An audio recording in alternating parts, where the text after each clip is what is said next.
Do you really know who's sitting across from you? We like to think we do. We pride ourselves on being good judges of character.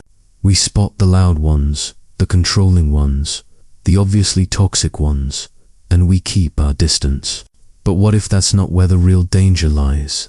What if the most dangerous people aren't the obvious villains, but the unaware ones? The people who seem kind, thoughtful, emotionally intelligent, but carry something much heavier beneath the surface. People who have never looked inward, who walk through life with unexamined pain, buried shame, or repressed rage, and unconsciously pass all of it onto the people around them, not intentionally, but relentlessly.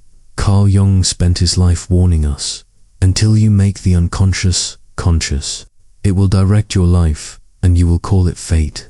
Most of us assume that quote is about our own inner world, but Jung also knew this. Other people's unconscious drives can shape your life, too, if you're not awake. And the worst part, you often don't notice until it's already happening. You find yourself confused after conversations, emotionally drained after interactions, unsure why you're constantly on edge, walking on eggshells around someone who claims to love or admire you. You start to doubt your memory, your instincts, yourself. That's not random. It's not your fault. It's what happens when someone else's unconscious starts to override your conscious experience. Jung identified this as a major psychic danger, not just projection, but total emotional entanglement. When a person refuses to deal with their own trauma, they unknowingly recruit others into playing roles they themselves can't face. You stop being seen for who you are and start being cast in their inner drama. The villain, the savior, the scapegoat, the caretaker. And the terrifying part is this: they truly believe it's real. To them, you are the source of the conflict. You are the cause of the chaos. And no matter how gentle, logical, or loving you are, it's never enough, because the real fight isn't with you, it's with their own shadow. These people aren't all bad. In fact, they're often charming, empathic, highly sensitive, which makes them even harder to recognize, and even more dangerous to your peace. Jung warned that the greatest threats to our psyche often come from those who have no idea how much damage they're doing, not because they want to destroy others, but because they've never dared to confront themselves. And before you know it, you're the one bleeding from wounds that aren't even yours. In this story, we'll explore 6 of the most emotionally dangerous personality types Jung warned us about. But more importantly, we'll explore why they are the way they are, and how to protect yourself without losing your own soul in the process. Let's begin with the first type, the unconscious manipulator. Imagine someone who always needs rescuing, but somehow you're the one who ends up drowning at first. They seem delicate, vulnerable, emotionally in tune. They may speak of their pain openly, express their needs tenderly, and thank you for being someone they can trust. You feel seen, needed, special, but as the days pass, you begin to feel something shift. It's subtle, a strange emotional weight after every interaction, the constant pressure to be available, the guilt when you're not, the confusion about how simple conversations leave you. Exhausted, this is the unconscious manipulator, and they rarely realize what they're doing. Carl Jung described this pattern as projection, the unconscious act of casting parts of ourselves we cannot face onto others. The unconscious manipulator lives entirely in this space. They don't deal with their internal conflicts. They outsource them.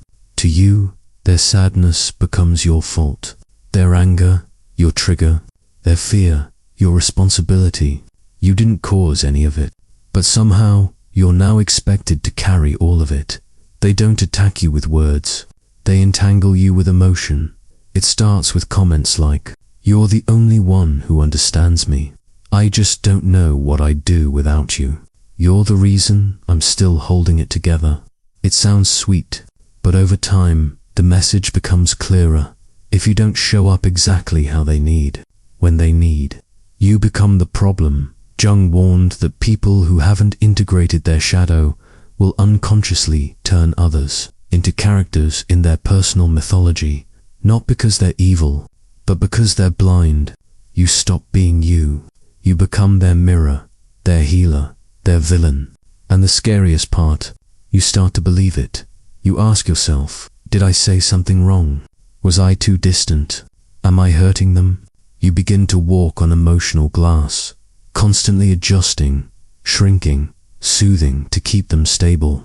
But no matter how careful you are, the emotional debt keeps growing. Because the real problem isn't being solved, it's being projected. This person doesn't want healing. They want someone to hold their pain so they don't have to. And if you're not careful, you'll become the container for someone else's unresolved trauma. To break free, you don't need to fight. You need to recognize what's yours and what never was. Up next, we meet someone even harder to detect, someone whose performance is flawless. The bearer of the persona. You've met them before, polished, pleasant, perfectly composed. Their life seems in order. Their words always sound just right. They are admired, respected, even envied. But if you ever try to get close, something feels ... off, like you're speaking through glass. This is the bearer of the persona, the one who has become so attached to their social mask that they've forgotten there was ever a face beneath it. Carl Jung described the persona as the mask we present to the world, a necessary tool for navigating society. We all wear it. It helps us function as employees, parents, friends. The danger arises when someone believes they are the mask. The bearer of the persona isn't just hiding behind a smile. They are trapped inside it. On the surface, they are agreeable, productive, maybe even charming. But beneath that polished exterior is often a deep disconnect from emotion, vulnerability, and self. Their entire identity is curated to be acceptable, to avoid judgment, conflict, or rejection. Spend time with them, and you'll notice conversations stay surface level. Genuine emotions make them uncomfortable. They praise authenticity, but punish it when it's messy. And if you show your true self, your confusion, your anger, your longing, their discomfort will be immediate. They'll subtly retreat, change the subject, or offer tidy advice that has nothing to do with the depth of what you're feeling, because your realness threatens the very thing they've built their identity around. Control. Jung warned that over-identification with the persona is one of the greatest blocks to individuation, the journey of becoming whole. Why? Because when you live for approval, your soul remains exiled, and the more you suppress your inner world, the more it festers in the shadows, waiting for its moment to erupt. Living with or working alongside a bearer of the persona can make you begin to doubt your own authenticity. You'll find yourself shrinking your expression, editing your truth, rehearsing your reactions, just to maintain the peace. But peace built on performance isn't peace at all.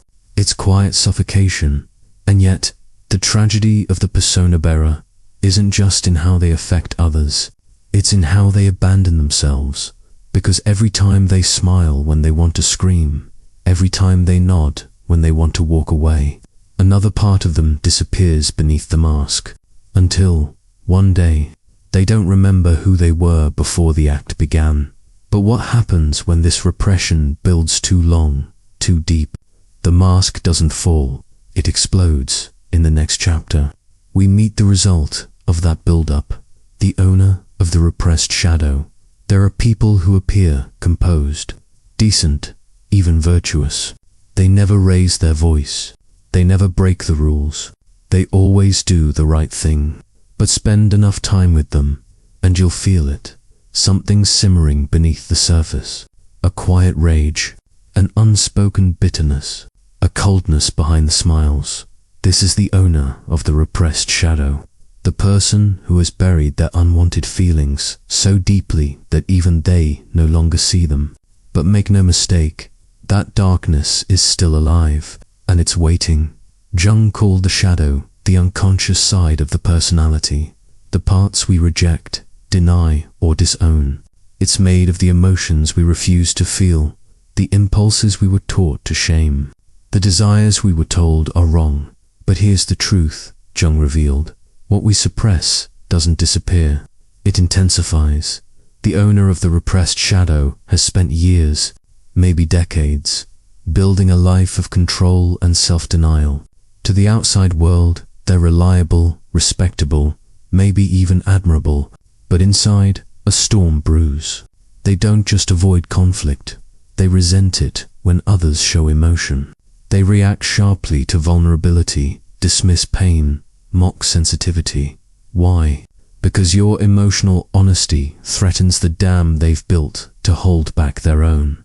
They might tell you to get over it, or accuse you of being dramatic. They may act superior, mocking others for their chaos while quietly choking on their own unexpressed grief, anger, envy, or fear. And then it happens. The eruption. Sometimes it's subtle, passive-aggressive sabotage, long-held grudges, a cold withdrawal without explanation. Other times, it's explosive, an emotional outburst so disproportionate it leaves everyone stunned. And afterward, they'll deny it, justify it, or simply pretend it didn't happen. Jung wrote, "The shadow is a moral problem that challenges the whole ego personality. It wants to be heard, known, and integrated. But the owner of the repressed shadow refuses to listen. And in that refusal, they become a danger not only to others, but to themselves. If you live with, work with, or love someone like this, you may find yourself constantly on edge, unsure when the next emotional landmine will detonate. You may begin to repress your own feelings, just to maintain the fragile calm. But here's the tragedy. Their shadow is not just made of darkness. It contains their repressed potential, their creativity, their passion, their power. By rejecting it, they reject their wholeness. And yet, even this person is not the final form of psychic danger, because there is a type who takes that internal war and turns it outward, not just hiding their darkness, but weaponizing morality itself. In the next chapter, we meet them, the moral controller, the guardian of virtue who punishes freedom. Not every executioner carries a weapon. Some carry a scripture, a rulebook, or a slogan. This is the moral controller, someone who claims to protect righteousness, but in reality enforces a rigid morality that suffocates everyone around them. Their tools aren't fists or shouts. They're guilt, shame, and invisible judgment. Carl Jung saw morality as a double-edged sword. When it's authentic and integrated, it guides growth. But when it's a facade, it becomes one of the most dangerous projections of the unconscious, especially when used to avoid facing one's own shadow. The moral controller doesn't just repress their desires, they project them. They condemn in others what they fear in themselves. You'll know them by how quickly they criticize your spontaneity, irresponsible, your ambition, selfish, your freedom, immature, reckless, or sinful. But pay attention, they're not just correcting you, they're trying to control you, because your freedom threatens their illusion of superiority, and your authenticity reminds them of everything they had to bury to maintain their own moral image. Jung warned, the greater the repression, the more intense the need to project the shadow. The moral controller sees themselves as the guardian of truth, but it's not truth they're after. It's power. They use righteousness as a mask to avoid their own contradictions, and often they don't even realize they're doing it. What makes them so dangerous is that they genuinely believe they're helping. Their criticism comes wrapped in care. You'll thank me one day. Someone has to tell you the truth. I'm only trying to help. But it's not help, it's control. And slowly, you start to internalize their judgment. You begin questioning yourself, shrinking, editing your thoughts, your behaviors, your desires until their morality becomes your prison. This dynamic is common in families. strict religious settings, and environments where obedience is confused with virtue. The result? Not transformation, but conformity. And the cost? Your voice, your choices, yourself. The moral controller isn't evil, but they are terrified of what lies beneath their mask of goodness. And rather than confront their own demons, they crusade against yours. But what happens when someone doesn't repress or project, but becomes completely possessed by what's unconscious? That's where we're headed next. Because some people don't want control. They don't want rescue. They want chaos. And they don't even know why. In the next chapter, we meet the complexid, the emotional puppet, ruled by invisible strings. Imagine standing in front of someone you care about. One moment, they're warm, affectionate, laughing. The next, they explode with anger, accuse you of betrayal, or shut down completely. You're left reeling, wondering, what did I do wrong? But the truth is, you didn't do anything. You simply triggered a wound you never inflicted. This is the world of the complexed individuals, completely overtaken by unresolved trauma. They don't just carry their past, they live inside it. And if you're close to them, you will be pulled into it. Carl Jung described complexes as autonomous emotional clusters in the unconscious. They are formed by painful experiences, often from childhood, abandonment, humiliation, betrayal. These complexes lie dormant until something in the present activates them. Then, suddenly, the person you know is gone, and what takes over is something ancient, something unresolved, something unconscious. You might joke, and they hear disrespect. You show affection, and they feel suffocated. You ask a question, and they see accusation. Their reactions are not to you, but to the echo of someone else, a parent, a bully, a former lover, a moment long gone. You're just standing in its shadow. The complexed don't know they're being hijacked by their inner world. That's what makes it so dangerous. They're not faking it. They genuinely believe they're reacting to the present, even as they bleed from wounds decades old.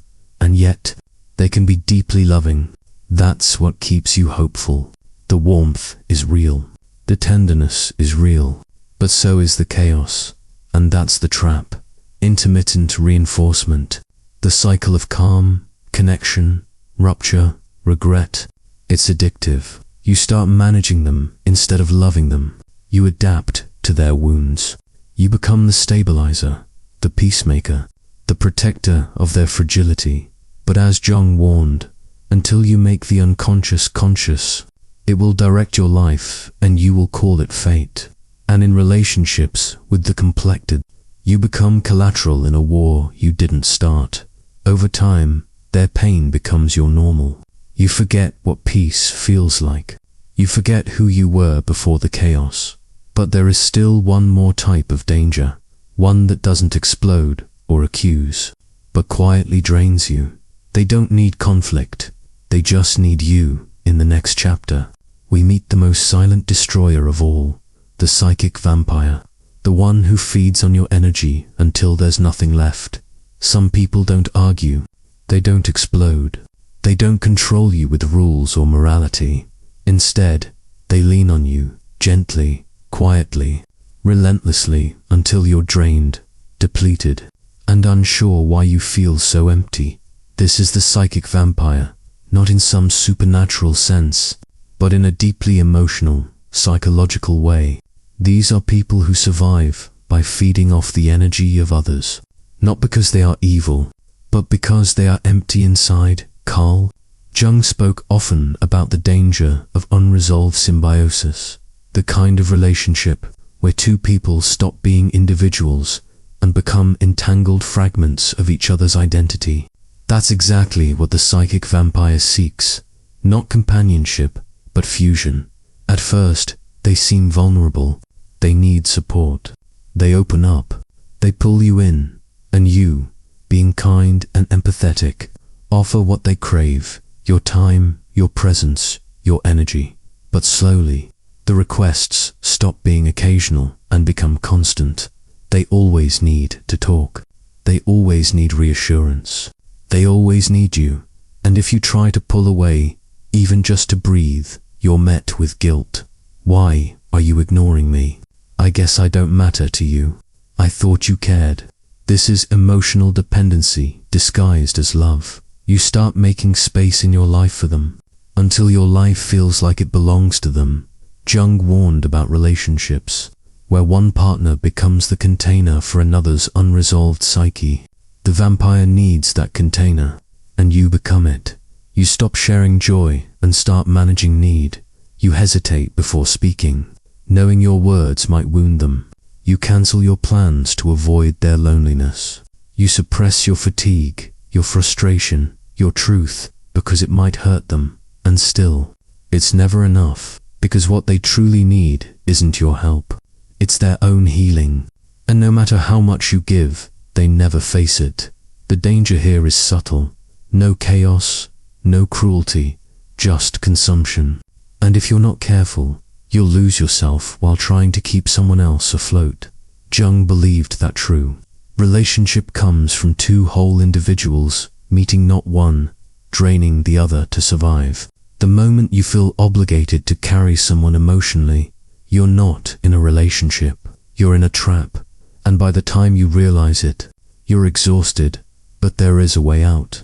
A way Jung believed in with his whole life's work.